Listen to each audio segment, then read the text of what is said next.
मैं भारत को भारतीयता की मान्यता के आधार पर फिर से खड़ा करना चाहता हूं, उस काम में लगा हूं। इन कानूनों के बारे में एक आखिरी बात और कहना चाहता हूं। हमारे देश में न्याय व्यवस्था का जो सबसे बड़ा कानून है उसका नाम है इंडियन पीनल कोड, आईपीसी। अगर यहां कोई वकील मित्र बैठे होंगे तो बात उनको बहुत जल्दी समझ में आएगी। और एक दूसरा कानून है सिविल प्रोसीजर कोड, सीपीसी। और एक तीसरा कानून है क्रिमिनल प्रोसीजर कोड, अपराध दंड संहिता। तो IPC Indian penal code, CPC civil procedure code और सीआरपीसी माने क्रिमिनल प्रोसीजर कोड, ये तीन कानून हैं जो भारतीय न्याय व्यवस्था का आधार बनाए गए हैं या आधार माना जाता है। आपको मालूम है ये तीनों ही कानून अंग्रेजों के जमाने के बने हुए हैं। आईपीसी को बनाने का काम तो खुद मैकॉले ने किया था। आईपीसी की ड्राफ्टिंग मैकॉले की बनाई हुई है, इंडियन पीनल कोड, जिसको भारतीय दंड संहिता कहते हैं, जिसके आधार पर दंड की व्यवस्था होती है। मैकॉले ने अपने पिता को एक पत्र लिखा है। उस पत्र में वो कहता है कि मैंने भारत में ऐसे न्याय के कानून का आधार रख दिया है जिस पर भारतवासियों को कभी न्याय मिलेगा ही नहीं, जिसके आधार पर भारतवासी कभी न्याय पा ही नहीं सकते। हमेशा इनके ऊपर अन्याय होगा और ये अच्छा ही होगा, क्योंकि गुलाम जिनको बनाया जाता है उन पर अन्याय ही किया जाता है, उनको न्याय नहीं दिया जाता। फिर जब ढूंढना शुरू किया हम लोगों ने तो पता चला ये आईपीसी नाम का कानून जो भारत में मैकॉले ने 1860 में लाया, ये कानून अंग्रेजों ने आयरलैंड में सबसे पहले बनाया था और लगाया था। आयरलैंड को अंग्रेजों ने गुलाम बना के रखा हुआ है 1000 साल से। तो आयरलैंड को गुलाम बनाकर रखने के लिए उन्होंने एक कानून बनाया, आयरिश पीनल कोड। उसी कानून को भारत में कह दिया इंडियन पीनल कोड। आप जानते हैं आयरलैंड लिखते हैं तो ए से नहीं लिखा जाता, आई से लिखा जाता है, IRELAND, आयरलैंड। तो आयरलैंड का आई ले लिया और इंडिया का भी आई है, तो कानून वैसे का वैसे ही लगा दिया इस देश पर। जो आयरलैंड का पीनल कोड था, आयरिश पीनल कोड, वही इंडियन पीनल कोड है। और मैंने जब आयरलैंड के पीनल कोड को खरीद कर पढ़ा और इंडियन पीनल कोड को खरीद कर पढ़ा, दोनों को सामने रखा, तो मुझे इतना गुस्सा आता है कि कॉमा फुल स्टॉप भी बदला नहीं गया, वो भी वैसे का वैसा ही है। बस इतना ही किया मैकॉले ने कि आयरिश पीनल कोड में जहां जहां आयरलैंड है, जहां जहां आयरिश है, वहां उसने इंडिया कर दिया और इंडियन कर दिया। बाकी सब धाराएं वैसी हैं और सारे अनुच्छेद वैसे के वैसे ही हैं। तो आयरलैंड को गुलाम बना के रखना है इसलिए आयरिश पीनल कोड बनाया, तो भारत को गुलाम बनाकर रखना है तो इंडियन पीनल कोड बना दिया। अब जिस कानून को गुलाम बनाने के लिए तैयार किया गया हो, उस कानून के आधार पर आजादी के बाद न्याय कैसे मिलेगा, जरा बताइए। अन्याय ही होने वाला है। सबसे बड़ा अन्याय क्या होता है कि आईपीसी के आधार पर जब कोई मुकदमा दर्ज होता है इस देश में, तो सबसे पहले तो मुकदमा दर्ज होने में महीनों महीनों लगते हैं। एफआईआर करनी पड़ती है, उसके बाद पुलिस को साबित करना पड़ता है, सबूत जुटाने पड़ते हैं, अदालत में जाना पड़ता है। इस पूरी प्रक्रिया में ही देर लगती है, क्योंकि तरीका अंग्रेजों का यही है।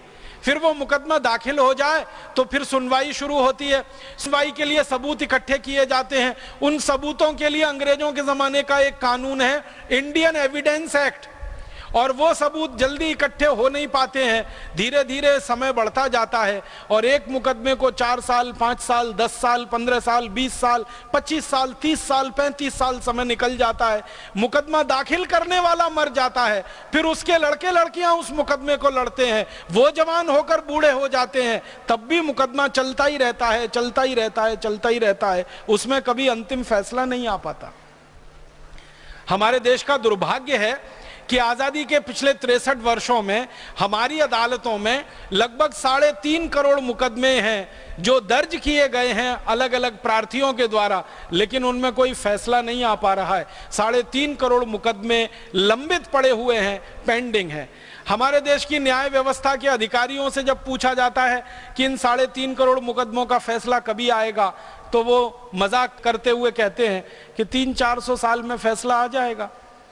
तो हम उनसे पूछते हैं वो कैसे, तो वो कहते हैं कि जिस गति से कानून व्यवस्था और न्याय व्यवस्था चल रही है, इस गति से तो इन सभी मुकदमों का फैसला आने में 300-400 साल तो लग ही जाएंगे। तो ना वादी जिंदा रहेगा ना प्रतिवादी जिंदा रहेगा। न्याय व्यवस्था को इससे कुछ लेना देना नहीं है कि वादी जिंदा है प्रतिवादी जिंदा है, उनको तो लेना देना है अंग्रेजों के बनाए गए कानून के आधार पर फैसला देने से।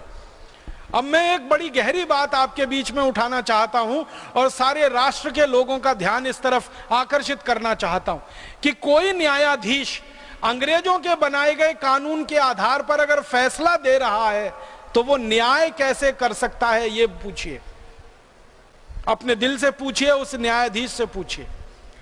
और न्यायाधीशों से जब जब मैंने ये पूछा है कि क्या आप न्याय देते हैं, तो वो कहते हैं ईमानदारी से हम न्याय नहीं दे पाते, हम तो मुकदमों का फैसला करते हैं। फैसला होना अलग बात है, न्याय देना बिल्कुल अलग बात है।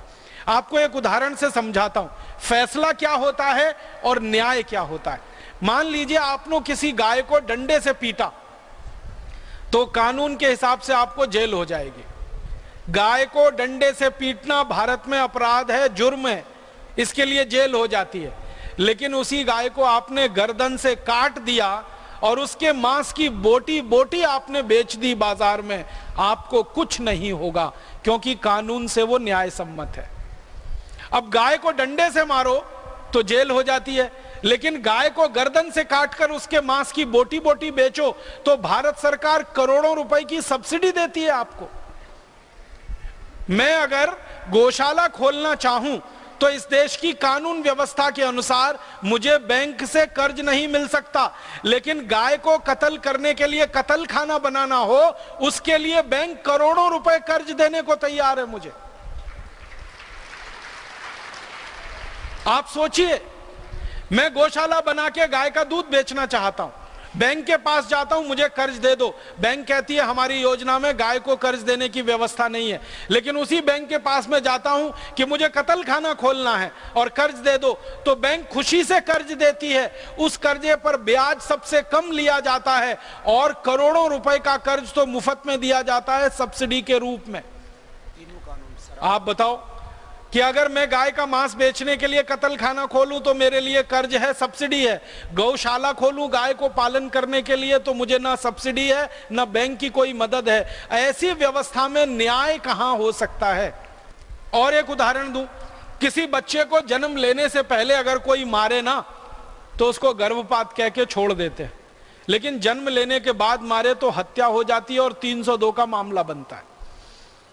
बच्चे को जन्म से पहले गर्भ में मारा तो भी हत्या है, जन्म लेने के बाद मारा तो भी हत्या है। दोनों में सजा एक जैसी होनी चाहिए और वो फांसी ही होनी चाहिए।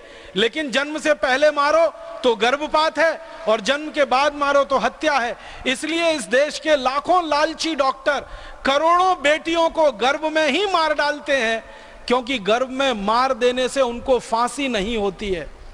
गर्भ के बाहर मारेंगे तो फांसी होने की संभावना है। 1 करोड़ बेटियों को हर साल इस देश में गर्भ में ही मार दिया जाता है इसी कानून की मदद से। अब आप बताओ कि बेटी को गर्भ में मार दो तो गर्भपात, गर्भ के बाहर आने के बाद मारो तो हत्या। अगर इन कानून के आधार पर कोई फैसला होगा तो वो न्याय दे सकता है? फैसला हो सकता है, न्याय नहीं दे सकता। इसलिए मैं बड़ी विनम्रता से भारत के सभी न्यायविदों से यह कहता हूं कि सभी न्यायाधीशों को अपना नाम बदलना चाहिए, कायदाधीश लिखना चाहिए, कानूनाधीश लिखना चाहिए। वो न्यायाधीश तो है ही नहीं, क्योंकि न्याय तो दे ही नहीं पा रहे हैं। वो तो मुकदमे का फैसला कर रहे हैं। अगर अंग्रेजी में उनके शब्दों में कहूं तो वो कहते हैं हम तो केस डिसाइड करते हैं, हम जजमेंट नहीं करते।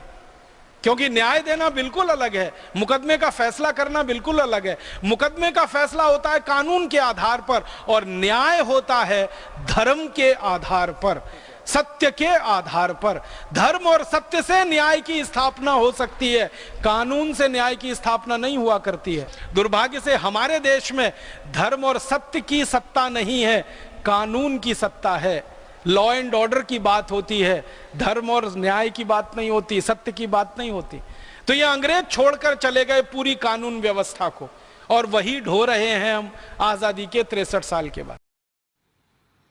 दोस्तों, सबसे पहले तो चैनल सब्सक्राइब करें फिर लाइक, कमेंट और शेयर करें। और हाँ, हमारा एंड्रॉयड ऐप डाउनलोड करना ना भूलें।